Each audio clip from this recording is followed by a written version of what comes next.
Apakah Anda pernah bertanya-tanya bagaimana cara menganalisis saham seperti seorang ahli? Dalam video ini, kita akan membedah saham SRIL bersama-sama, memberikan Anda wawasan mendalam tentang analisis fundamental yang bisa Anda terapkan sendiri. Selamat datang di channel kami. Hari ini kita akan mempelajari cara menganalisis saham SRIL menggunakan data fundamental. Analisis ini sangat penting bagi investor pemula karena memberikan dasar yang kuat untuk keputusan investasi yang lebih cerdas. Sebelum kita mulai, penting untuk diingat bahwa video ini hanya bertujuan untuk edukasi dan hiburan tentang analisis fundamental saham. Ini bukan rekomendasi investasi. Selalu lakukan riset mendalam Anda sendiri sebelum membeli saham apapun, karena data yang disajikan di sini mungkin tidak akurat atau sudah kedaluarsa. Mari kita mulai dengan melihat pendapatan dan laba SRIL. Pada kuartal 2 tahun 2024, SRIL mencatat pendapatan sebesar 4,67 triliun rupiah.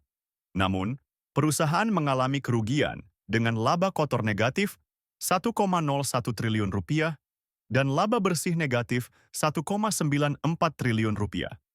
Ini menunjukkan bahwa SRIL sedang menghadapi tantangan serius dalam operasionalnya. Profitabilitas SRIL juga terlihat mengkhawatirkan. Gross Profit Margin atau GPM negatif 21,7%, Operating Profit Margin atau OPM negatif 28,08%, dan Net Profit Margin atau NPM negatif 41,5%. Angka-angka negatif ini menunjukkan bahwa perusahaan mengalami kerugian di setiap tingkat operasinya. Dari sisi posisi keuangan, SRIL memiliki aset senilai 10,12 triliun rupiah. Namun, yang mengejutkan adalah ekuitas negatif 16,07 triliun rupiah. Ini berarti kewajiban perusahaan jauh melebihi asetnya, yang merupakan situasi keuangan yang sangat berisiko. Kesehatan keuangan SRIL terlihat sangat mengkhawatirkan. Debt to Equity Ratio atau DIR negatif 0,91 menunjukkan struktur modal yang tidak sehat. Equity Multiplier atau IM juga negatif 0,62, yang mengindikasikan bahwa perusahaan memiliki ekuitas negatif dan bergantung sepenuhnya pada utang.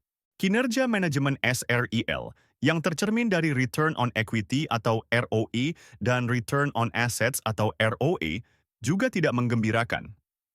ROE positif 8,16%, namun ini menyesatkan karena ekuitas negatif.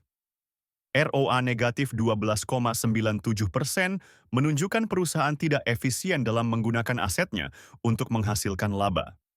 Sebelum kita lanjut ke valuasi, jangan lupa untuk komen mau jika Anda ingin mendapatkan cheat sheet investasi saham yang bisa membantu analisis Anda. Dalam hal valuasi, PE band SRIL menunjukkan nilai wajar negatif Rp36,89, jauh di bawah harga pasar saat ini, yaitu Rp152. Ini mengindikasikan bahwa saham SRIL mungkin sangat overvalued berdasarkan pendapatan negatifnya. Sementara itu, PB Band menunjukkan nilai wajar Rp288,19,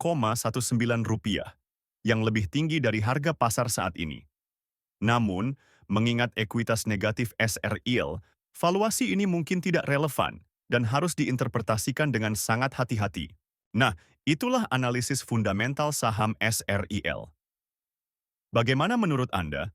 Jangan lupa untuk komen saham apa yang ingin kita analisis selanjutnya. Jika Anda ingin mendapatkan akses ke cheat sheet investasi saham kami, silakan komen mau di bawah video ini. Jangan lupa juga untuk subscribe channel kami dan tonton video-video lainnya untuk meningkatkan pengetahuan investasi Anda. Terakhir, jika Anda ingin mulai berinvestasi, Anda bisa mendownload aplikasi Saham Investor melalui link di deskripsi video. Terima kasih telah menonton. Sampai jumpa di video berikutnya.